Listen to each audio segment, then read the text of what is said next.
नमस्कार। देश का सबसे पुराना न्यूज चैनल जी न्यूज, देश का सबसे भरोसेमंद न्यूज चैनल जी न्यूज और इसी जी न्यूज पर बहस के नंबर 1 शो ताल ठोके में आपका स्वागत है। मैं हूं दीपक चौरसिया। तो आज की बड़ी खबर, 2024 के पावर प्ले के लिए दोनों चुनावी टीम तैयार ही है।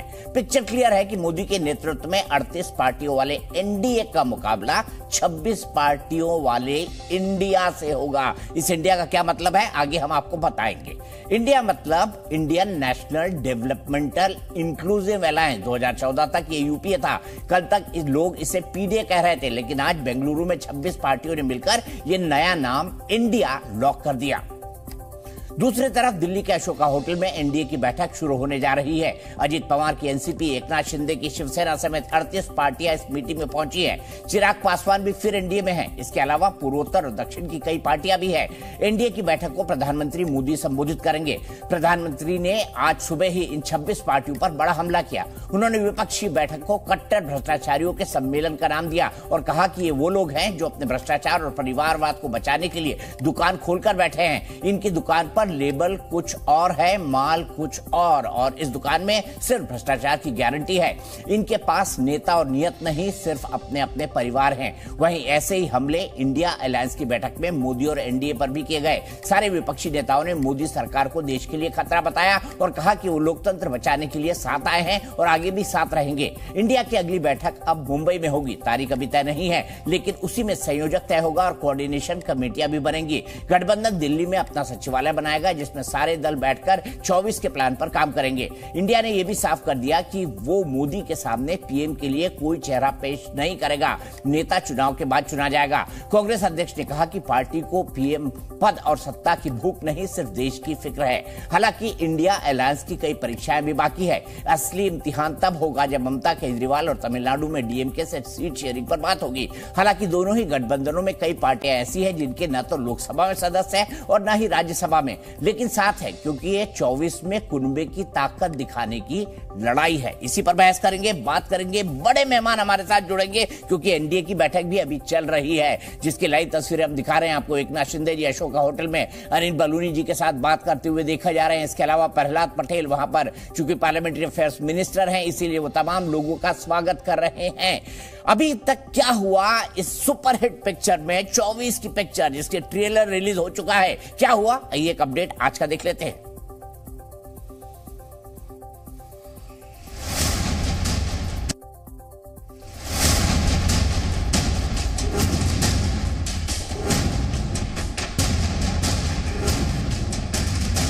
न खाता न वही, जो परिवार कहे वही सही। बहुत से टुकड़े टुकड़े हो गए थे, वो पूरे टुकड़ों को जोड़ने का काम मोदी जी अब कर रहे हैं। कट्टर भ्रष्टाचारी सम्मेलन हो रहा है। सरकार बेचना, सरकार खरीद करना, एक ही काम है गवर्नमेंट का। मिलके एक रियल चैलेंज लिया है।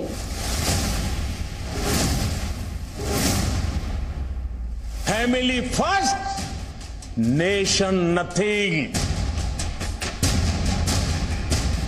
With all 26 parties, a new name is given, that is Indian National Developmental Inclusive Alliance. इन परिवारवादियों का मंत्र है of the family, by the family, for the family.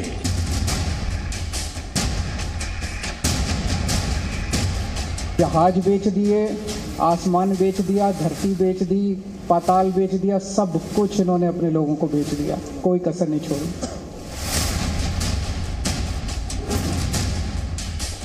देश के संविधान को अपना बंधक बनाना चाहते हैं।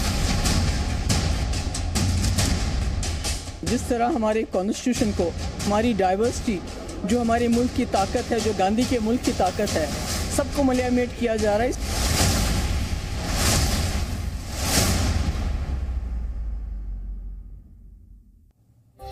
थोड़ी देर में एनडीए की बैठक शुरू होने वाली है। सीधे चलते हैं शोका होटल, जहां से हमारे 2 सहयोगी जुड़े हुए हैं और साथ ही साथ बेंगलुरु भी चलेंगे, वहां से हमारी सहयोगी अंजलि सिंह जुड़ी हुई हैं। सबसे पहले रविंद्र, आपके पास आते हुए मुझे ये बताइए कि एनडीए की बैठक 38 दलों की, कई बड़े छोटे छोटे हैं, तो क्या अब नंबर गेम की लड़ाई है, किसके पास ज्यादा?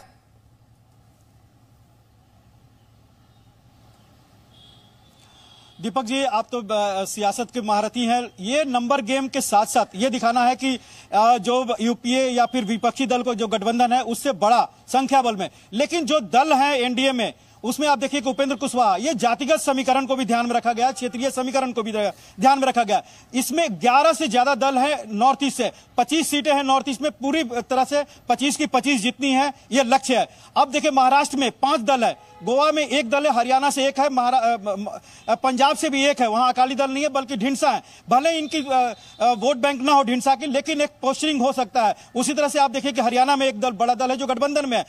बिहार से जेडीयू चला गया, लेकिन वहां से 4 दल आ रहे हैं, मांझी हो गए, उपेंद्र कुशवाहा हो गए, दोनों पासवान हो गए। तो ये समीकरण इस तरह से बैठाने की कोशिश की गई है कि जो जातीय समीकरण पर भी ठीक हो और जिनका कुछ छोटा मोटा भी वोट बैंक है, जो बीजेपी के जो सभी राज्यों में जो अपना वोट बैंक है उसमें एड ऑन कर सके। तो ये एक बड़ी सोची समझी रणनीति के तहत कह सकते हैं कि चाणक्य जिनके बारे में लोग कहते हैं, विपक्षी दल भी, अमित शाह की यह रणनीति रही है कि भले ही बड़ा दल ना हो, बड़ी संख्या ना हो लोकसभा में, लेकिन उनका अपनी जमीन हो, चाहे वो राजभर हो या फिर अनुप्रिया पटेल हो, आप देखिए कि अजीत पवार हो या शिंदे हो या फिर गोमांतक पार्टी हो। तो कहीं ना कहीं ये समीकरण इस तरह से बनाया गया कि पूरे पैन इंडिया हो, छोटे छोटे दल हो जिनका अपना वजूद हो क्षेत्र में, और वो बीजेपी के साथ आकर जो टारगेट है 350 का 2024 में उसको पूरा कर सके।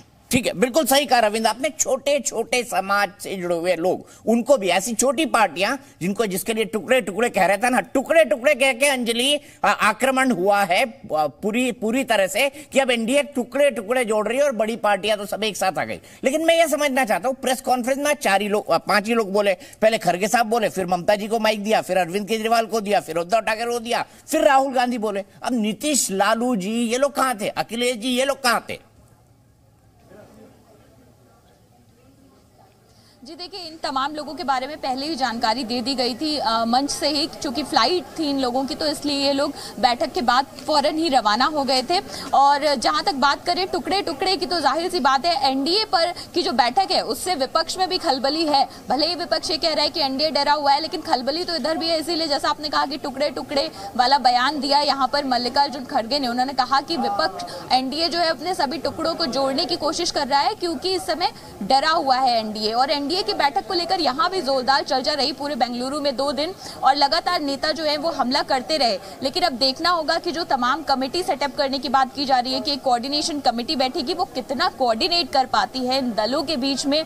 आज जैसा आपने कहा कि कुछ चुनिंदा नेताओं ने ही अपनी बात मंच से रखी, तो ये सब पहले से ही तय था कि कौन मंच से बोलेगा। कुछ लोग मंच पर नहीं मौजूद थे तो उनके बारे में भी पहले ही बता दिया गया ताकि अटकलें न लगाई जाए। तो इन तमाम चीजों को कोऑर्डिनेट करने की कोशिश तो हो रही है, लेकिन ये कोऑर्डिनेशन कितना फिट बैठता है ये आगे आने वाले 6 महीनों में हमें ज्यादा पता चलेगा, क्योंकि बहुत सारी चुनौतियां विपक्ष के सामने भी हैं। आज जब सवाल किया गया कि आप सीट शेयरिंग का क्या करेंगे, क्योंकि ज्यादा से ज्यादा क्षेत्रीय दलों को तो इसलिए जोड़ा जा रहा है कि वो जो जहां मजबूत है उसके कैंडिडेट्स वहां उतारे जाए, लेकिन कांग्रेस जैसी बड़ी पार्टी भी है जो देशव्यापी पार्टी है, तो वो कहां बलिदान करेगी, इन चीजों पर भी चर्चा होगी। जी अंजलि, को छोटी सी चीज और, हम ये सोचते थे कि बीजेपी बड़ा अच्छा हेडलाइन मैनेजमेंट करती है, अच्छे नैरेटिव देते हैं, अच्छे स्लोगन देती है, लेकिन इस बार इंडिया, INDIA, सबको पता है कि इसका फुल फॉर्म क्या है, फुल फॉर्म का ग्राफिक भी हमारे यहाँ लगातार चल रहा है। तो ये इंडिया नाम कहां से खोज के निकाला और ये किसके दिमाग की उपज है अंजलि, कुछ पता लग पाया? क्योंकि अब इंडिया वर्सेस एनडीए होगा। जी देखिए, ये तो थोड़ी देर में साफ होगा कि आखिर ये कहां से आया। 4 नामों की जो प्रस्तावित 4 नाम थे वो कल सोनिया गांधी के सामने रख दिए गए थे, जिसमें हमने सुबह ये खबर भी दी थी कि उनमें से कोई एक नाम में इंडिया शब्द भी इंक्लूडेड है। अब ये नाम किस तरह से सारे जो दल है उन्होंने सहमति इसी परिप्रेक्ष्य में बनाई है, क्योंकि ये नाम चैलेंज के लिहाज से काफी अहम साबित होता है। जैसा आपने ममता बनर्जी को सुना, उन्होंने सीधे हमला करते हुए कहा, NDA can you challenge India, Nobody can challenge India। ये तर्क है और यही वजह है कि इस इंडिया शब्द को लिया गया, एक फुल फॉर्म जरूर दिया गया, लेकिन ये जो अपने आप में एक शब्द है ये पूरे देश को कहीं ना कहीं जोड़ता है और यही वजह है कि ये नाम पे मुहर लगाई गई। सोनिया गांधी को भी जब वो 4 प्रस्तावित नाम दिए गए तो इस पे सबसे ज्यादा जो सहमति है वो बनी थी और ये माना जा रहा था, आज सुबह से ये अटकलें चल रही थी कि शायद इस नाम पर ही सहमति बन जाएगी। तो अब नाम जरूर फाइनल हो गया है और इस पूरे इंडिया को जो विपक्ष का इंडिया है इसको किस तरह से जोड़ कर रखते हैं, चैलेंज करने के लिए ये शब्द विपक्ष का इंडिया है तो पक्ष का भी इंडिया है। अंजलि, सुना होगा विपक्ष का इंडिया है तो पक्ष का भी इंडिया है ना? मानती है ना मेरी बात को आप? तो विशाल के पास चलते हैं। विशाल, कैसे होगा ये मुकाबला? क्योंकि एक नैरेटिव है। विशाल कैसे होगा ये मुकाबला? अंजलि बने रहना, एक सवाल मेरे पास और है रविंदर आपके लिए भी। विशाल में अच्छा, प्रधानमंत्री मोदी जी इस वक्त पहुंच गए हैं और प्रधानमंत्री मोदी का काफिला इस वक्त पहुंचते हुए अशोका होटल के अंदर, जहां पर उन्हें 38 पार्टियों को संबोधित करना है। ये सिल्वर जुबली वर्ष है एनडीए का। 1998 में एनडीए बना था, अटल बिहारी वाजपेयी उसके चेयरपर्सन थे और संयोजक जॉर्ज फर्नांडिस थे, जो लंबे समय तक, जब तक अटल बिहारी वाजपेयी की सरकार चली तब तक एनडीए के संयोजक वो बने रहे। उसके बाद शरद यादव भी संयोजक बनाए गए, बाद में पॉलिटिकल सिचुएशन बदली। अब देखिए, आपकी परिस्थिति में प्रधानमंत्री मोदी इसके चेयरपर्सन है, संयोजक इसका कोई नहीं है, लेकिन प्रधानमंत्री मोदी अब उतरते हुए अब इस एनडीए की बैठक में जाने से पहले, लेकिन वो नैरेटिव पहले ही सेट कर चुके हैं। पहले ही सुबह वो कह चुके हैं कि ये भ्रष्टाचारियों का महागठबंधन है, जितनी पार्टियां हैं सभी भ्रष्टाचारी हैं, करप्शन के खिलाफ, सबके खिलाफ केसेस हैं, इसीलिए एकजुट हुए। और देखिए नैरेटिव किस तरह से बिल्ड किया जाता है। जेपी नड्डा बीजेपी के अध्यक्ष, जीतन राम मांझी दलित समाज से आते हैं, महादलित समाज से, वो प्रधानमंत्री का स्वागत कर रहे हैं। एकनाथ शिंदे जो महाराष्ट्र से आते हैं वो प्रधानमंत्री जी का स्वागत कर रहे हैं। अब साउथ के एक नेता भी यहां पर मुझे दिखाई दे रहे हैं, मैं उनको चेहरे से नहीं पहचानता, तो साउथ के ये नेता भी स्वागत कर रहे हैं। तो आपका ईस्ट भी हो गया, पूरा देश भी हो गया। ई पलनीस्वामी, माफ कीजिएगा, एआईएडीएम के नेता है ई पलनीस्वामी, और आखिरी नेता नॉर्थ ईस्ट से। तो पूरा मंच सजा लिया पूरा देश। मैथ्यू रियो, नागालैंड के मुख्यमंत्री नेफ्यू रियो, और नेफ्यू रियो ने स्वागत किया यहां पर। और इसके बाद सभी लोग अंदर जाते हुए, तो विशाल इंडिया उन्होंने दिखाया कि हमारा नाम इंडिया है। एनडीए ने भी अपना इंडिया दिखा दिया, जब नॉर्थ ईस्ट को, महाराष्ट्र को, हिमाचल को और वहां के तमाम नेताओं को, बिहार के नेताओं को एक साथ कर दिया और एक जातीय समीकरण भी दिखा दिया। तो कैसा होगा एनडीए वर्सेस इंडिया, और इंडिया के काउंटर में क्या नैरेटिव देगी एनडीए? खुशपुसाहट तो शुरू हो गई होगी। देखिए दीपक जी, बिल्कुल, क्योंकि कांग्रेस की अगुवाई में बेंगलुरु में जो बैठक हुई विपक्ष ने, उसमें अपने गठबंधन का नाम इंडिया रखा। लेकिन जो विपक्ष का नया ये गठबंधन बना है 26 दलों का, इनके सामने सबसे बड़ी चुनौती सीटों का बंटवारा होगा, और दूसरी जो सबसे बड़ी चुनौती है वो चेहरा कौन होगा। अगर हम सीटों के बंटवारे की बात करें, जिसमें बीजेपी का जो एनडीए है वो बहुत आगे है, अगर हम विपक्ष की बात करें, उनके सामने सबसे बड़ी चुनौती 5 राज्यों में है, पश्चिम बंगाल, बिहार, उत्तर प्रदेश, दिल्ली, पंजाब, और इसके साथ ही आप महाराष्ट्र भी इसमें जोड़ सकते हैं, क्योंकि इन राज्यों में क्षेत्रीय दल इतने ज्यादा मजबूत हैं और उस वजह से कांग्रेस की स्थिति काफी कमजोर है। तो किस आधार पर विपक्षी दल का जो ये नया गठबंधन इंडिया बना है वो कैसे सीटों का बंटवारा करेगा, सबसे बड़ी चुनौती ये होगी। दूसरी बड़ी चीज, चेहरा कौन होगा, क्योंकि अगर एनडीए की बात करिए तो प्रधानमंत्री नरेंद्र मोदी की अगुवाई में यहाँ पर एनडीए के तमाम जो घटक दल है 38, वो यहाँ पर इकट्ठा हुए हैं। यहाँ पर चेहरा साफ है कि प्रधानमंत्री नरेंद्र मोदी के नेतृत्व में एनडीए चुनावी मैदान में जाएगा। लेकिन जो विपक्ष का इंडिया बना है उसका चेहरा अभी तक साफ नहीं, और ना ही साफ होने की कोई संभावना है। उन्होंने कह दिया कि हमारा चेहरा नहीं होगा। विशाल, उन्होंने कह दिया हमारा चेहरा नहीं होगा, हम चेहरा चुनाव के बाद तय करेंगे। अंजलि, मैं गलत तो नहीं हूं ना इस बात पे? चुनाव के बाद चेहरा तय होगा। इंडिया अभी कोई चेहरा नहीं देने जा रहा है। एक बार अंजलि से पूछ लेता हूं, मैं कंफर्म हो जाऊं। तो अभी नेता नहीं, अभी कोई नेता सामने नहीं है। जी, अभी बिल्कुल अभी किसी नेता का नाम सामने नहीं आएगा दीपक जी। इसको आप राजनीतिक आप ज्यादा समझ रखते हैं, तो अगर अभी ही नाम पे डिस्कशन होने लगा तो ये जो कुनबत जोड़ने की कोशिश की जा रही है उसको बिखरते देर नहीं लगेगी। तो ये इसलिए फिलहाल नाम पर अभी फैसला नहीं हो रहा है, लेकिन सबसे अहम बात ये होगी कि किस तरह से अलग अलग राज्यों में मजबूती से एक साथ संदेश दिया जाए कि ये तमाम पार्टियां एकजुट है और एक साथ एक ही बैनर के तले ये चुनाव लड़ेंगी। तो वो जो बड़े बड़े चेहरे आपने मंच पर देखे, उनको एक साथ लाना भले ही अभी तक की सबसे बड़ी चुनौती थी, लेकिन इसके आगे चुनौतियां यही रहेंगी कि जब आप चुनावी मैदान में उतरेंगे तो आप कहां से किस कैंडिडेट को उतारेंगे, किस पार्टी का कैंडिडेट उतारेंगे। जैसा अभी विशाल कुछ प्रमुख राज्यों की बात कर रहे थे जहां पे बहुत स्ट्रांग क्षेत्रीय पार्टी है, तो फिलहाल चेहरे के नाम पे तो डिस्कशन नहीं होगा, यही जवाब मिलेगा कि हम किसी लीडर का नाम आगे नहीं रख रहे हैं। तो किसी लीडर का नाम आगे नहीं होगा विशाल, ये बिल्कुल साफ है। देखिए दीपक जी, बिल्कुल, क्योंकि जो मेरी जानकारी है ना आज की जो 2 दिन तक बैठक हुई इसमें किसी नाम पर चर्चा हुई और ना ही आगे कोई चर्चा होगी। ये एक कहीं ना कहीं एनडीए के लिए एक प्लस पॉइंट माना जाएगा, क्योंकि प्रधानमंत्री मोदी का एक बड़ा चेहरा है और विपक्ष किसी एक चेहरे पर सहमति बनाने में कामयाब नहीं हो पाएगा। तो आप एनडीए और विपक्ष के इंडिया में ये अंतर समझ सकते हैं। दूसरी बात, क्योंकि यहाँ पर एनडीए की बैठक चल रही है, जैसा जिक्र हमारे वरिष्ठ सहयोगी रविंद्र जी कर रहे थे, अमित शाह ने उन छोटे छोटे दलों को साथ मिलाया है जिससे जातिगत समीकरण मजबूत होते हैं। क्योंकि मैं उत्तर प्रदेश की पॉलिटिक्स पर नजर रखता हूं दीपक जी, तो यूपी के जिन 3 क्षेत्रीय दलों को बीजेपी अपने साथ लेकर आई है, जिसमें से राजभर 2022 के चुनाव से पहले भाजपा से छिटक गए थे, उन सबको साथ लेकर इसलिए आई है। कुछ ऐसी सीटें हैं जिन पॉकेट में इन क्षेत्रीय दलों का अपना अपना वोट बैंक है, खासतौर पर पिछड़ी जातियों में। अगर आप अपना दल सोनेलाल की बात करेंगे तो वो कुर्मी वोट बैंक का प्रतिनिधित्व करते हैं। अगर आप ओम प्रकाश राजभर की बात करेंगे तो वो राजभर वोट बैंक का प्रतिनिधित्व करते हैं। संजय निषाद की बात करेंगे तो निषाद वोट बैंक, जो कि गोरखपुर से लेकर पूर्वांचल का एक बड़ा हिस्सा है जहां उनका प्रभाव है। तो इसके अलावा अगर आप बिहार की तरफ जाएंगे तो जो सहयोगी भाजपा से छिटक गए थे उन्हें दोबारा भाजपा साथ लेकर आई ताकि यूपी प्लस बिहार का जो जातिगत समीकरण है उसको साथ सके। इसके अलावा जो अलग अलग राज्यों में छोटे छोटे दल इस वक्त साथ दिखाई दे रहे हैं, उससे बीजेपी कुछ जो छोटे पॉकेट होते हैं 3-4 लोकसभा सीटों के, उनको मजबूत कर रही है। और मेरे पास जो रिपोर्ट आई थी दीपक जी, उत्तर प्रदेश में लगभग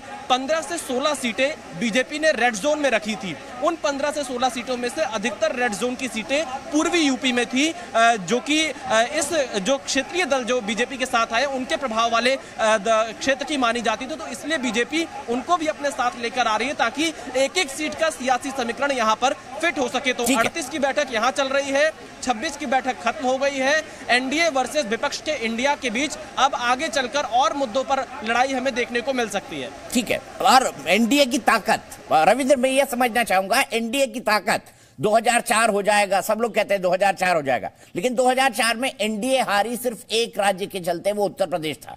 वो इतनी सिमट जी आएगी शायद रविंद्र 2004 में किसी ने भी नहीं सोचा होगा। बीएसपी से उनका अलायंस खत्म हो चुका था, जो उन्होंने किया था जिसमें लोकसभा विधानसभा का साथ साथ तालमेल की बात कही थी, वो बीच में टूट गया था। अब मुझे बताओ, जितनी कमजोर इंडिया उत्तर प्रदेश में है, बिहार में उसकी कुछ ताकत है, लेकिन बीजेपी एक बड़ा कास्ट अलायंस बना रही है, तो क्या इंडिया की सबसे बड़ी कमजोरी उत्तर प्रदेश में उसके पास कम जनाधार होना होगा? क्योंकि मायावती भी उनके साथ नहीं है, छोटे छोटे दल जो है वो उनके साथ है, कांग्रेस का कोई अस्तित्व फिलहाल दिखाई नहीं देता, एक सीट से बाहर 79 सीट्स के अंदर। और दूसरा सबसे बड़ी बात कि मायावती भी इस बार पिछली बार की तरह समाजवादी पार्टी के साथ नहीं है।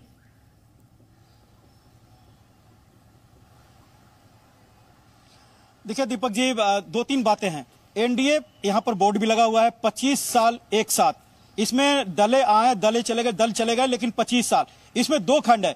अटल बिहारी वाजपेयी की सरकार 6 साल और अब 9 साल की प्रधानमंत्री नरेंद्र मोदी की सरकार। आज जो रिजोल्यूशन पास होगा इसमें आपको एनडीए और इंडिया का फर्क आपको नजर आ जाएगा। साफ तौर पर कहा जाएगा कि एनडीए ने देश का विकास किया, उसका पूरा डिटेल रहेगा, और इंडिया ने देश को लूटा, जैसा कि प्रधानमंत्री नरेंद्र मोदी ने भी आज कहा और आपने दिखाया भी।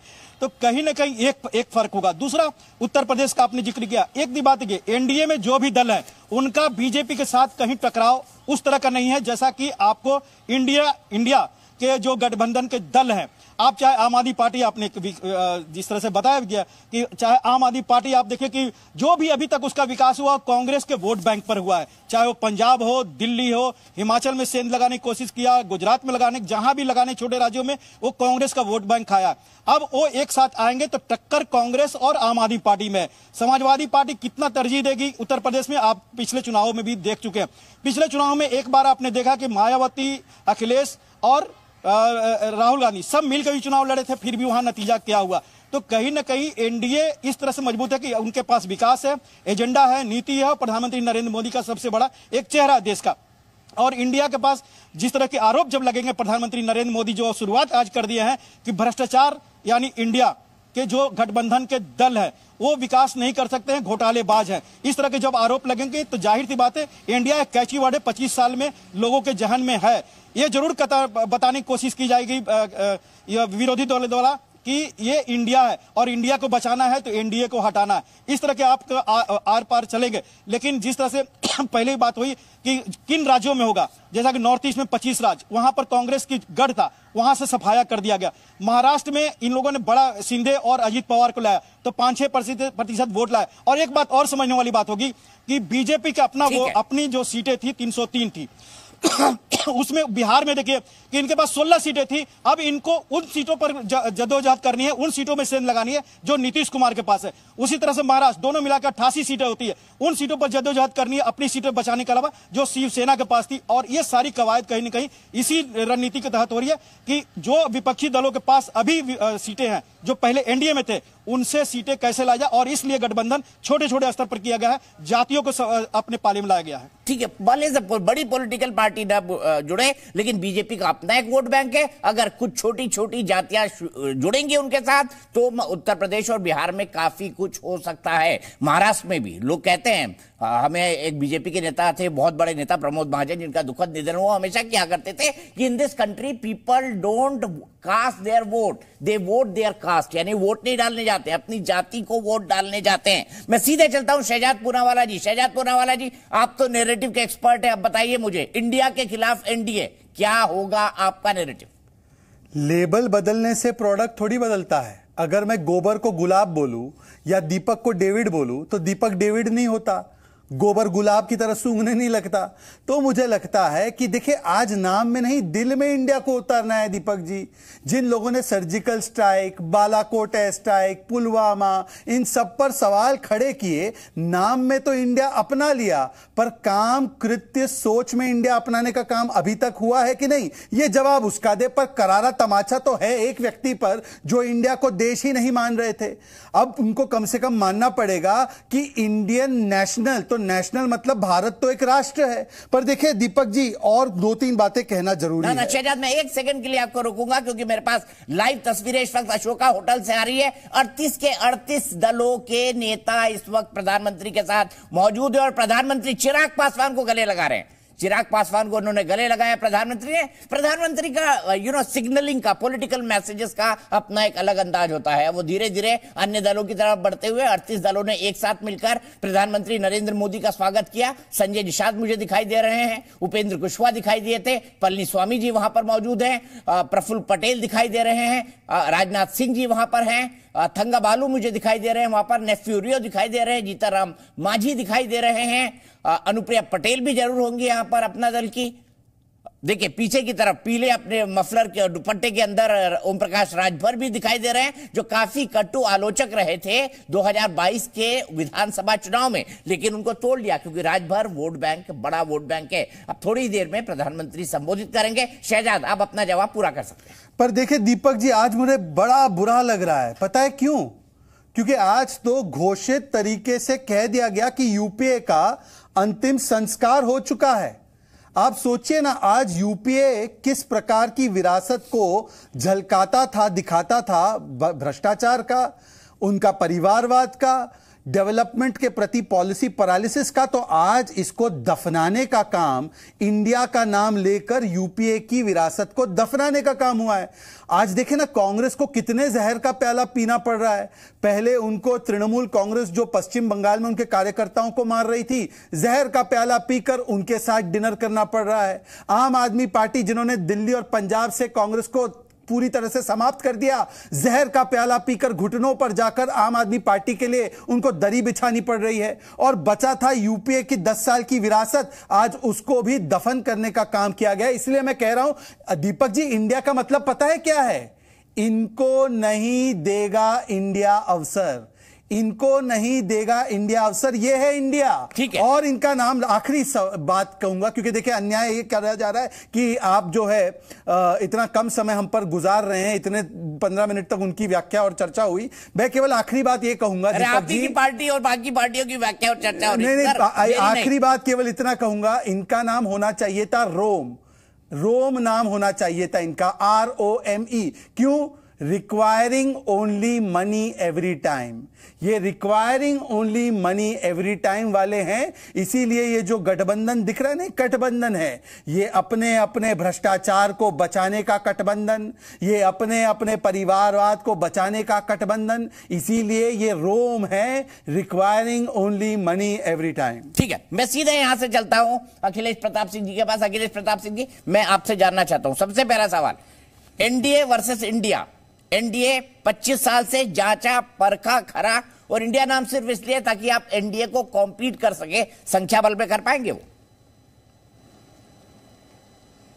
जीतेगा तो इंडिया ही, इसमें कोई दुविधा नहीं है। एनडीए मतलब नेशनल डिजास्टर अलायंस। अभी मैंने देखा लटके हुए चेहरे, मुरझाए हुए गुलदस्तों के साथ डरे सहमे से हमारे आदरणीय नेताजी प्रधानमंत्री जी, आज उनका भाषण भी सुना। मर्यादा भाषा की समाप्त हो चुकी, दिल में डर है, चेहरे पे घबराहट है, भविष्य की चिंता है कि सत्ता से हटना तय है, कारगुजारियां और भ्रष्टाचार उजागर होंगे, उसके बाद क्या क्या होगा, ये सब माथे का बल भाषा के रूप में परिलक्षित होता है। और वो हुआ, और ये निरंतर और बढ़ता जाएगा। इंडिया को हराएगा नेशनल डिजास्टर अलायंस, बहुत दूर की है। ये जो लोग इकट्ठे हो रहे हैं, हम लोग दिल से देश के लिए इकट्ठे हो रहे हैं, और ये लोग डर और डील के लिए इकट्ठे हो रहे हैं। ये डरे हुए हैं और डील किए हुए लोग हैं। इनको सत्ता चाहिए हम दो और हमारे दो के लिए, हम दो और हमारे दो की, उसकी चिंता है। और इंडिया को इंडिया की चिंता है, इंडिया को इंडिया बचाना है। और ईस्ट इंडिया कंपनी भी इंडिया से नफरत करती थी, पार्ट 1 जो थी, आज पार्ट 2 है। ईस्ट इंडिया कंपनी पार्ट 2 है, उसे भी इंडिया से कोई लगाव नहीं है। वो भी यहाँ के लोगों को अपना गुलाम समझती थी, ये भी उसी तरह की भाव रखते हैं। वो भी ईस्ट इंडिया कंपनी बहादुर के लिए जवाबदेह थी, कंपनी बहादुर के लिए सब कुछ करती और इकट्ठा करती थी। यहाँ के जो 2 कंपनी बहादुर हैं, उनके लिए ये ईस्ट इंडिया कंपनी पार्ट 2 अपना सब कुछ करती रहती। ठीक है, आसमान से जमीन से लगाया पाताल तक सब कुछ बेच डाला। बेच करके सरकारें खरीदते हैं, मीडिया खरीदते हैं, देश बेच करके। क्या करने के लिए आए हो भैया? हो गया 10 साल, बहुत हुआ। सबके मुरझाए लटके चेहरे दिखा रहे हैं। अभी जो बैठक चल रही है आपके एनडीए की, मुरझाए हुए गुलदस्तों के साथ, तो अब परिणाम आ गया। सिर्फ अब घोषणा की बारी है जो मई में होगी। सबको पता है, सबको विश्वास है, इवन बीजेपी के लोगों को भी, हमारे प्रधानमंत्री जी को भी, नेतृत्व को भी, कि कुछ भी अगर उपलब्धि होती तो उसकी बात करते। ठीक है शहजाद, क्या यहाँ से ढूंढ के लाए हैं। वो चुनाव आयोग में, ये दल चुनाव आयोग में रजिस्टर्ड है भी कि नहीं? आपने मेरा नाम बोला है तो जिलों में भी रजिस्टर्ड है कि नहीं है? चाहिए। ये जो दल काट रहा था, मेरे बीच में हस्तक्षेप ना हो, आपसे इतनी उम्मीद है, कर सकते हैं इसे। ठीक है, देखिए डील की बात कौन कर रहा है? वो लोग जो convicted corrupt RJD, committedly corrupt Congress, convincingly corrupt DMK, conviction से corrupt Aam Aadmi party, conditionally corrupt जिस प्रकार के लोग हैं, वो लोग आज करप्शन की डील की बात कर रहे हैं। मान्यवर ये बताइए कि आज जो आप कह रहे हैं ना बड़ी बड़ी बातें इंडिया की, इंडिया के लिए कौन सा स्टैंड लेने को तैयार है? सर्जिकल स्ट्राइक पर सवाल उठाए, बोलिए गलत था। बालाकोट पे सवाल उठाए, बोलिए गलत था। 26/11 पाकिस्तानी ने हिंदुओं ने करा, बोलिए गलत था। और बताइए कि आपका आज स्टैंड 370 पर क्या है? आप तो 370 लागू कराना चाहते हैं। वो आम आदमी पार्टी वाले बोलते हैं हटाया, बहुत अच्छा किया। तो एक स्टैंड इंडिया के लिए ले लीजिए। ना सीट देना है ना स्टैंड लेना है, ये किस प्रकार का गठबंधन है? और देखिए आखिरी बात, देखिए आज दीपक जी मुझे अखिलेश जी के लिए बुरा लग रहा है। बुरा इसलिए लग रहा है क्योंकि वो क्या है, एक चेहरे पर कई चेहरे लगाते हैं लोग। भीतर कितना ही कड़वाहट हो, बाहर से मीठा मीठा शहद का लेप लगाते हैं लोग। इसी स्थिति में है। अरे कल तक जो भारत रत्न वापस मांग रहे थे आम आदमी पार्टी वाले राजीव गांधी जी का, आज उस आम आदमी पार्टी के लिए दरी बिछानी पड़ेगी।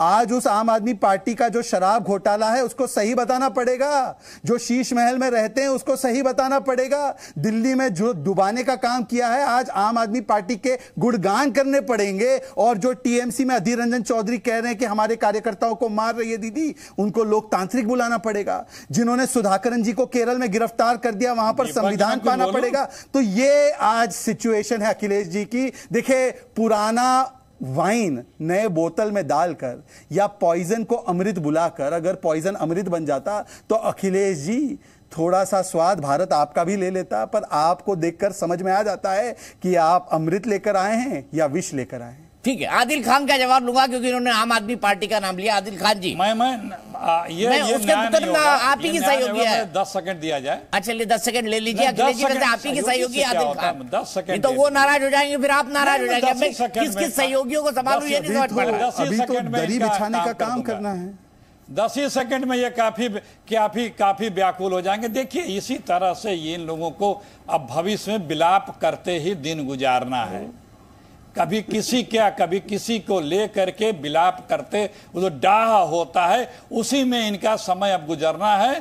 क्योंकि टाइम है, जाना तय है, बस टाइम है, निर्णय हो चुका है, समय पे निर्णय सुनना बाकी है, बस यही रह गया है। और ये लोग बौखलाते रहेंगे। ठीक है, 370 पर स्टैंड ले लीजिए ना। इंडिया स्टैंड ले चुका है। इंडिया का नाम लेने वाले स्टैंड नहीं ले पा रहे हैं। इसी तरह से आप अखिलेश बाबू, इंडिया ने तो 370 पर स्टैंड ले लिया, अब आप स्टैंड क्यों नहीं ले पा रहे? माथा भी नोचते मिलेंगे। ये देखिए अखिलेश जी, आपकी तो एक उपलब्धि रथ पर मेरा हाथ आ चुका है। ये दिखा रहा है। अब देखिए आदिल जी कुछ बोल पड़ेंगे, आपको चुप से सुनना पड़ेगा। व्याकुलता छोड़ दीजिए। ये जो है, ये नफरत, ये चिढ़, ये जो है आपा खोने का, अपने आप से बाहर जाने का। 370 पर स्टैंड बता दीजिए अखिलेश जी।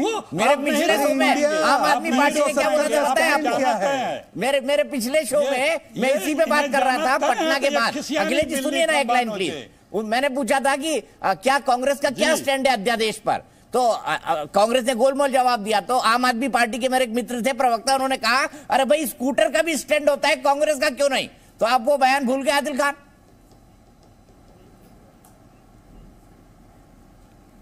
देखिए दीपक भाई, इस विपक्षी गठबंधन से जिस तरीके से भारतीय जनता पार्टी के नेता और देश के प्रधानमंत्री नरेंद्र मोदी जी से लेकर शहजाद भाई की जबान लड़खड़ा रही है, मुझे लगता है कि बहुत गहरा आघात लगा है। और मैं साफ तौर पर कहना चाहता हूं कि जिसको इंडिया से प्रॉब्लम है, जिसको इंडिया से प्रेम नहीं है, वो छोड़कर पाकिस्तान चला जाए, दिक्कत क्या है? देखिए, भ्रष्टाचार की बात कम से कम भारतीय जनता पार्टी के लोग डांक रहे तो अच्छा है। जिस पार्टी के राष्ट्रीय अध्यक्ष रक्षा सौदे के मामले में दलाली करते हुए सजा पा चुके हों, कम से कम वो भ्रष्टाचार की बात ना करें। अभी कुछ दिन पहले देश के प्रधानमंत्री मोदी जी 70,000 करोड़ का घोटालेबाज, 75,000 करोड़ का घोटालेबाज, आप क्यों भ्रष्टाचार पे बात कर रहे हैं? 2 दिन बाद शपथ आदिल भाई, आपके भी तो 2 सबसे वरिष्ठ मंत्री जेल में भ्रष्टाचार के आरोप में। पार्टी भ्रष्टाचार की बात ना करे। देखिए, हम कहते हैं आप हमको सीबीआई ईडी दे दीजिए, और संजय सिंह जी ने ऑन रिकॉर्ड कहा है कि आप दे दीजिए, 2 दिन बाद अमित शाह जी भी जेल में होंगे। तो ये सीबीआई और ईडी और जो एजेंसियों को खेल कर आप विपक्षी दलों को जेल भेज रहे हैं, ये बहुत दिन तक चलने वाला नहीं है। देखिए दीपक भाई, 2014 में और 2019 में भारतीय जनता पार्टी और मोदी जी बहुत हुई महंगाई का मार का नारा लेके आए थे, और 9 साल के अंदर इन्होंने सिर्फ एक व्यक्ति को अमीर किया है, पूरा देश बेच डाला, आकाश बेच दिया, पाताल बेच दिया। जमीन बेच दी, आसमान बेच दिया, एयरपोर्ट बेच दिया, सी पोर्ट बेच दिया, तेल बेच दिया, रेल बेच दिया, सेल बेच दिया, कोयला बेच दिया, तेल बेच दिया, गैस बेच दिया, सब कुछ बेच डाला। और हमको आपको क्या मिला? 1300 रुपए का सिलेंडर, 200 रुपए किलो टमाटर, 400 रुपए किलो अदरक, और बच्चों के जो दूध की बोतल है उस पर टैक्स लगाकर 2.5 लाख करोड़ रुपए माफ कर दिया अडानी के। ये देश चला रहे हैं। अरे आपको तो प्रचंड बहुमत से सरकार दी गई थी, बहुमत से सरकार बनी थी जनाब। आपको तो इस देश की जनता के लिए सोचना चाहिए, पर आपने अपने चंद पूंजीपति मित्रों को पूरा देश बेच दिया। आपको तो शर्म भी आनी चाहिए। और 2024 में आप जनता के बीच में जाइए तो देश की जनता इंतजार कर रही है। मैं सीधे अभी कृष्णा हेगड़े जी के पास जा रहा हूँ। कृष्णा हेगड़े जी, क्या ईडी और सीबीआई के डर से आप आ गए इनके साथ? आदिल खान ने आरोप लगा रहे हैं। आदिल खान जी, हो गई आपकी बात, जवाब ले लूं मैं।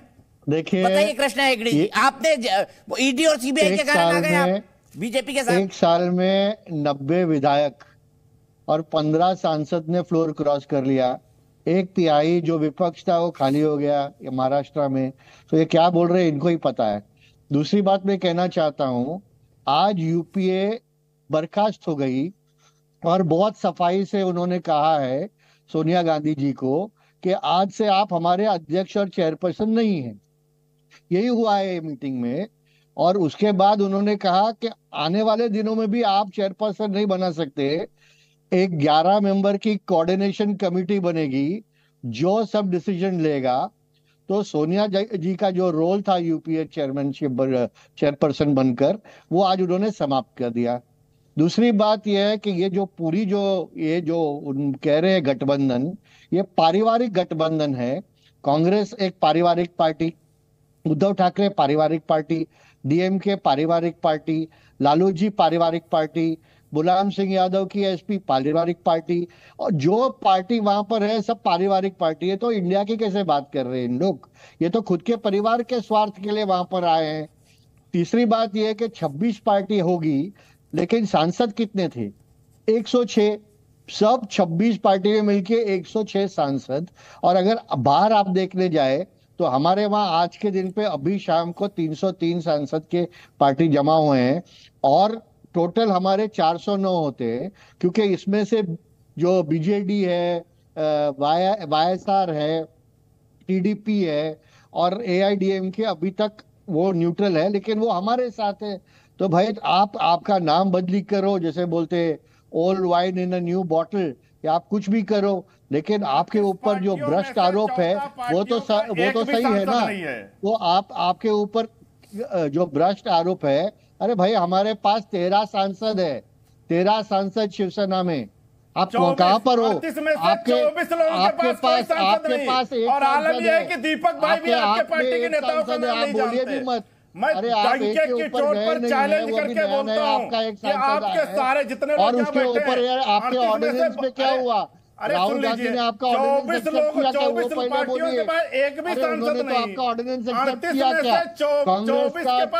कांग्रेस का आपके साथ नहीं जमता है, कांग्रेस का बीआरएस के साथ नहीं जमता है, कांग्रेस का टीएमसी के साथ नहीं जमता है, कांग्रेस का जेडीएस के साथ नहीं जमता है। अरे जमा लेंगे, कब जमा लेंगे? ये खिचड़ी जमा रहे क्या? खिचड़ी जमा रहे क्या?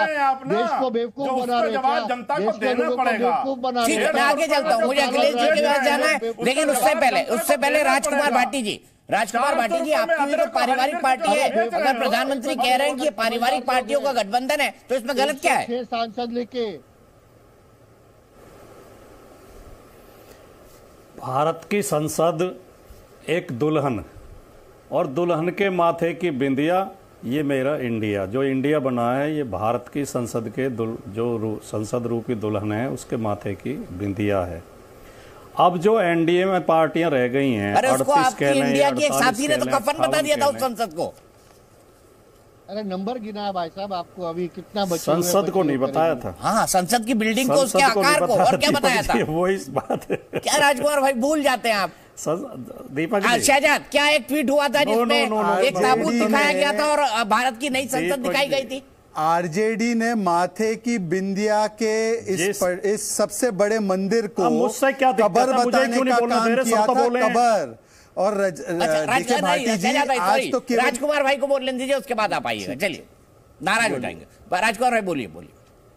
अब मुझे तो हर इंडिया वालों से भी डर लगेगा, इंडिया वालों से भी। इनके 38 है, इनके 26 है, किस किस को संभालूंगा डिबेट में?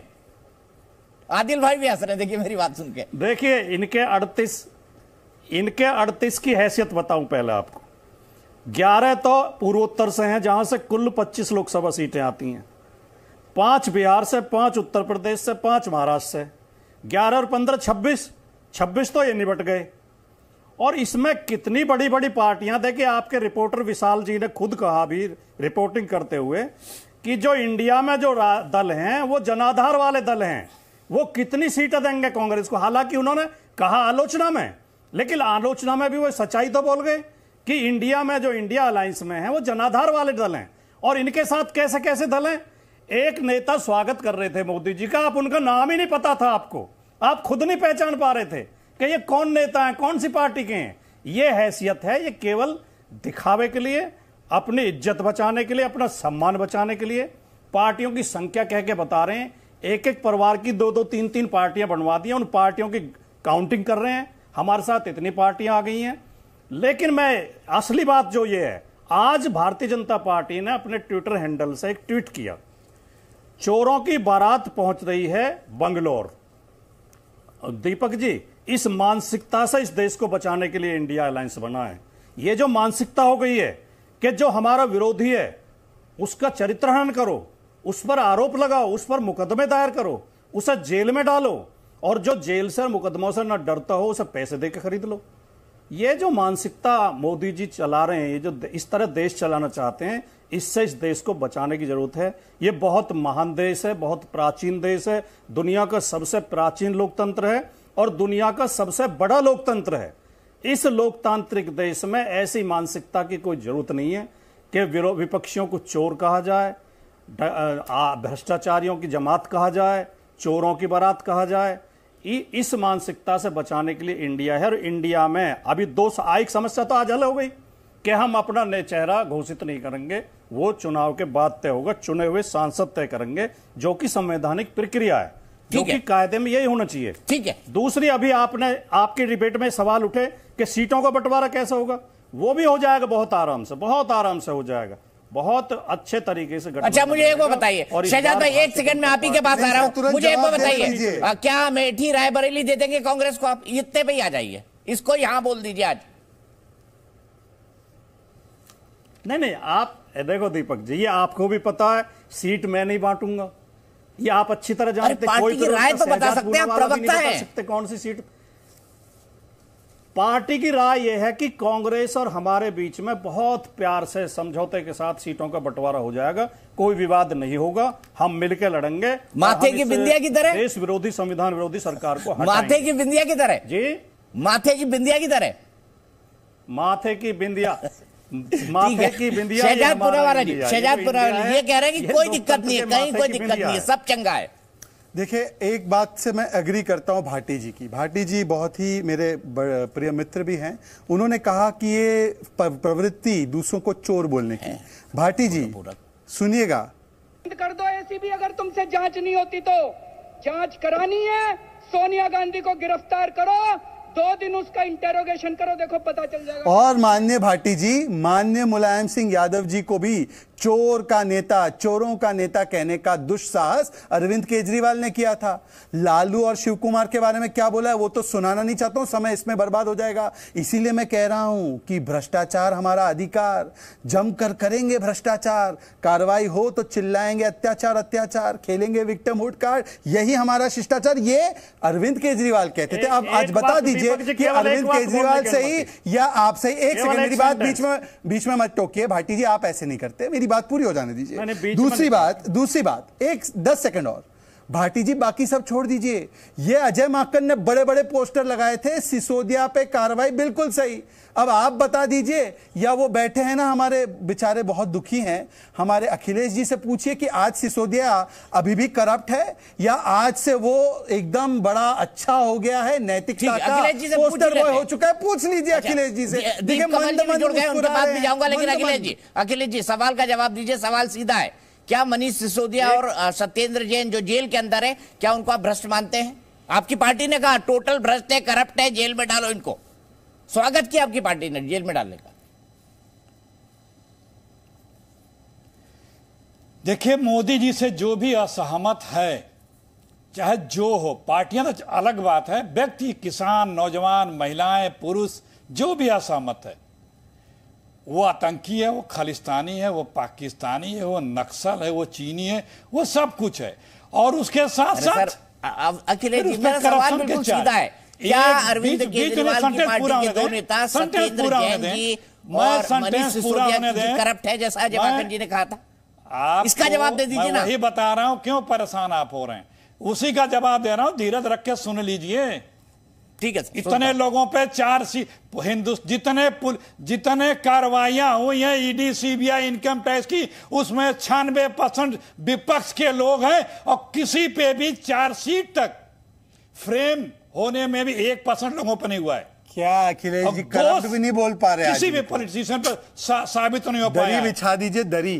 तो ये द्वेष बस जो कर रहे बिछा दीजिए, द्वेष बस जो कर रहे हैं, ये बीच में अगर कोई बोलेगा तो मैं नहीं बात करूंगा, क्योंकि व्याकुल ये पागल हो जाएंगे लोग थोड़े दिनों में, जैसे जैसे सत्ता जाएगी आपको इन्हें नियंत्रित करने के लिए कुछ करना पड़ेगा। दीपक जी, सर मैं तो डरा हूं, एक तरफ 36 को नियंत्रित कर रहे हैं, कारगुजारियां कर रहे हैं, 38 को जो लोगों को, जो सुनिए, जब आप झूठे लोगों को फंसा रहे हैं, झूठे मुकदमे में फंसा रहे हैं, तो आपने तो इतने बड़े बड़े कांड किए हैं, मतलब इतने बड़े बड़े सत्येंद्र जैन और मनीष सिसोदिया पर झूठे मुकदमे कह रहे हैं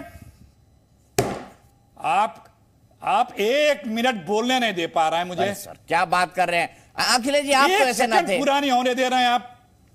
नहीं, आप ऐसे स्वाभाविक है, उनका गुस्सा होना स्वाभाविक है। मैं जब बात रख रहा हूं तो आप डिस्टर्ब कर रहे हैं, दरी बिछाना है उनको, आप डिस्टर्बिंग एलिमेंट की तरह से बिहेव कर रहे हैं। सर सवाल पूछ रहा हूं सर, उसी की तनख्वाह मिलती है। अरे सवाल पूछ चुके हैं, मैं जवाब दे रहा हूं, और जवाब देने के लिए मैं स्वतंत्र हूं। तो सवाल पूछने के लिए मैं स्वतंत्र हूं। मैं वही कह रहा हूं कि ये क्यों परेशान है आज दीपक जी, आज ये परेशान क्यों है? क्योंकि इन लोगों ने तो भ्रष्टाचार को, दुराचार को शिष्टाचार बना रखा है। आज न जांच करेंगे, न इंक्वायरी करेंगे, न किसी बात को, और झूठे लोगों को, विपक्ष के लोगों को बदनाम करने के लिए मुकदमे लगाएंगे। तो जब इनके सच्चे उभर के आएंगे सामने, जिसको बताते थे फैक्ट्री इनके पास ही है साफ करने की, कमल छाप साबुन मैल साफ करने वाली, ठीक है, 70,000 करोड़ वाले सिसोदिया पर झूठा मुकदमा है। सुबह बोल रहे थे, शाम को इनकी पार्टी में आ गए। तो और दूसरी बात, सिसोदिया पर झूठा मुकदमा है क्या? ये नेशनल डिजास्टर अलायंस में जो लोग आए, अरे हो गया, पुराना हो गया, जो बैठे हुए हैं, सिसोदिया पर मुकदमा सही है गलत? चुनाव आते थे, ये भी वापस आएंगे, कहिए ना, ये भी वापस आएंगे, लिख लीजिए दीपक जी, हमको नहीं आना ऐसे भ्रष्टाचारियों के अलायंस में। 26 वर्सेस 38 कौन है मजबूत, बताइए दीप कमल जी। दीपक जी पर एक सवाल पूछे ना, एक सवाल पूछिए। देखिए दीपक जी, सिसोदिया करप्ट है या सिसोदिया पर केस गलत है? देखिए मजबूत और पूछिए ना, ठीक तो इसके अंदर मैं आऊंगा शहजाद जी, टाइम होगा तो मैं दोनों के पास आऊंगा। दीप कमल जी। हाँ देखिए दीपक जी, सबसे बड़ी और सबसे खुशी की बात तो ये है कि कम से कम जब देश की एक नई सरकार अगले साल बनने जा रही है, तो उसके अंदर देश की 60-65 पार्टियों की अहमियत, दोनों जो प्रमुख धड़े हैं हमारे देश के, उन्होंने पहचानी है, उनको बुलाया है, उनको आदर के साथ बैठाया है, चाय पी है उनके साथ, और अब उनकी बातें भी सुन रहे हैं। ये कहीं ना कहीं हमारे लोकतंत्र की जीत है, हमारे देश की जीत है, और उस कंसेप्ट की जीत है जिस पर हमारा देश आजाद होकर एक मजबूत लोकतंत्र बना है, कि यहाँ पर लोगों की आवाज संसद तक पहुंचनी चाहिए। इन पार्टियों के माध्यम से ही पहुंचेगी, इन लोगों के माध्यम से ही पहुंचेगी। अगर कोई भी चुनाव किसी भी दल के लिए आसान रहता है तो इसमें हार आम लोगों की है, कोई चुनाव आसान नहीं होना चाहिए। और अगर ये विपक्ष के लोग चाहते हैं कि एक नाम बदलकर और अच्छी फाइट दे सकते हैं, तो मैं ये मानता हूं कि ये इनकी रणनीति का कहीं ना कहीं खोखलापन दिखाता है। यूपीए नाम में क्या बुराई थी, उसके अंदर यूनाइटेड भी थे सभी, प्रोग्रेसिव भी एक बात थी, वर्ड था उसके अंदर, और अलायंस तो था ही उसके अंदर। अब नाम बदल के इन्होंने कहीं ना कहीं इस कमजोरी को महसूस किया है कि इनको ऐसी ही कुछ जो एक फैंसी चीजें होती हैं उनके माध्यम से कहीं ना कहीं वापसी करने पर इनका अभी भी ध्यान है।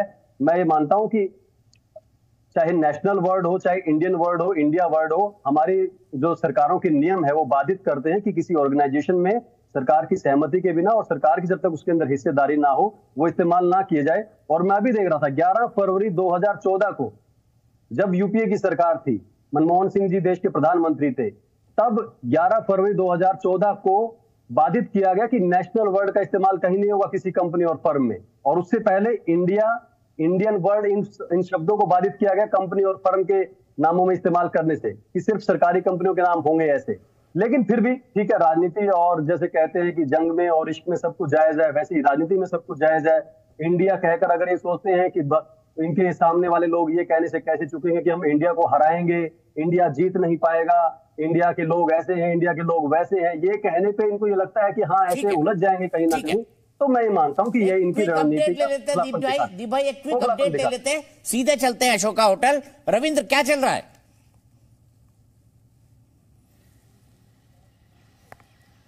बिल्कुल, अभी बैठक दीपक जी चल रही है और उसके बाद इसमें सबसे कंक्लूडिंग होगा, प्रधानमंत्री नरेंद्र मोदी का रिमार्क होगा। सुबह सबसे पहले इंट्रोड्यूस किए हैं जेपी नड्डा ने, सभी को इंट्रोड्यूस भी किया गया हो और पार्टी की तरफ से उन्होंने अपनी बातें रखी है और 1 बाय 1 जो 38 दल है वो भी अपनी अपनी बातें रख लेंगे। और एक ही एजेंडा यहां पर है जो हमें जानकारी मिली है कि 2024 में कैसे एनडीए चुनाव को जीते और उसके लिए क्या क्या रणनीति बनाया जाए। एक बात और है दीपक जी, जो आपने तस्वीर जो दिखाई थी उसमें प्रधानमंत्री नरेंद्र मोदी जो चिराग पासवान को जिस तरह से प्यार कर रहे हैं, दुलार कर रहे हैं और जिस तरह से उन्होंने पीठ भी थपथपाया, तो कहीं ना कहीं ये जरूर जता रहा है कि चिराग पासवान आप बहुत दिनों बाद आए हो, लेकिन आपका यहाँ पर स्वागत है। और एक बात और मैं जल्दी से बता दूं कि एनडीए और इंडिया, इसके अलावा जो 2-3 बड़े दल हैं, बड़े स्टेट हैं, वो किसके पास होंगे 2024 में अगर कुछ इस तरह की समीकरण बिगड़ता है तो? आप बीजेडी देखिए, वो किसी भी सूरत में कांग्रेस या इंडिया के साथ नहीं जाएगी, ऐसा मान के चला जा सकता है आज के हालात में। उस तरह से वाईएसआर कांग्रेस वो भी नहीं जा सकते हैं, तो कहीं ना कहीं देखा, और बीआरएस भी इन सबसे अलग है, दोनों पार्टियों से, दोनों दलों से।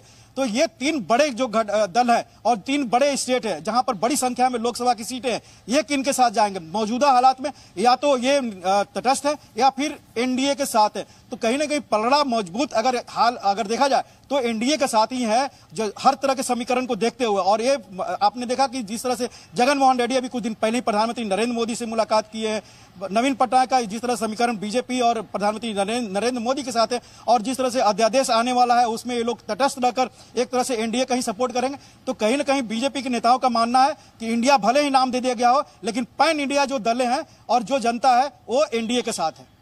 इंडिया, क्या वाकई इंडिया के अंदर पूरा भारत समाहित है? विशाल, क्या कहेंगे?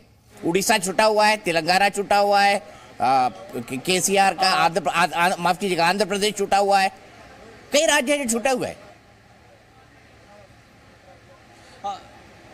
बिल्कुल दीपक जी, इसमें आप देखिए क्योंकि जो के चंद्रशेखर राव हैं वो लगातार कांग्रेस का विरोध करते रहे हैं और इस बैठक से दूरी बनाकर वो लगातार रखे हुए हैं। यहाँ पर तेलंगाना की तरफ से केसीआर आपको नहीं दिखेंगे, वहीं दूसरी तरफ आंध्रा का जैसा कि आपने जिक्र किया वहाँ से इस अलायंस में कोई क्षेत्रीय दल आता नहीं दिख रहा है। इसके साथ ही आप उत्तर प्रदेश में आएंगे तो यहाँ पर बीएसपी इस अलायंस में नहीं है। तो कहीं ना कहीं इंडिया एक गठजोड़ बनाने की कोशिश यहाँ पर विपक्ष की तरफ से की गई है ताकि जो उनका वोट बैंक है, खासतौर पर दीपक जी अल्पसंख्यक वोट बैंक, उसमें बंटवारा ना हो। चाहे पश्चिम बंगाल की बात कर लें, बिहार की बात कर लें, उत्तर प्रदेश की बात कर लें या फिर महाराष्ट्र की बात कर लें, इन इलाकों में जो वोट बैंक है उसको एकजुट करके रखने की कोशिश यहाँ पर इस विपक्षी दलों की तरफ से की जा रही है। और कांग्रेस, जो मुझे रिपोर्ट मिल रही है, इन राज्यों में खासतौर पर जिन 6 राज्यों का जिक्र मैंने आपसे किया था, वहां पर कांग्रेस को अपनी बड़ी कुर्बानी देनी पड़ेगी। बहुत कम सीटों पर इस इंडिया गठबंधन के तहत कांग्रेस को चुनाव लड़ना होगा। पश्चिम बंगाल, बिहार, उत्तर प्रदेश, दिल्ली, पंजाब और महाराष्ट्र, ये ऐसे राज्य हैं जहां पर जो क्षेत्रीय दल हैं वो कांग्रेस को बहुत ज्यादा सीटें देने के मूड में दिखाई नहीं देते हैं। ठीक है।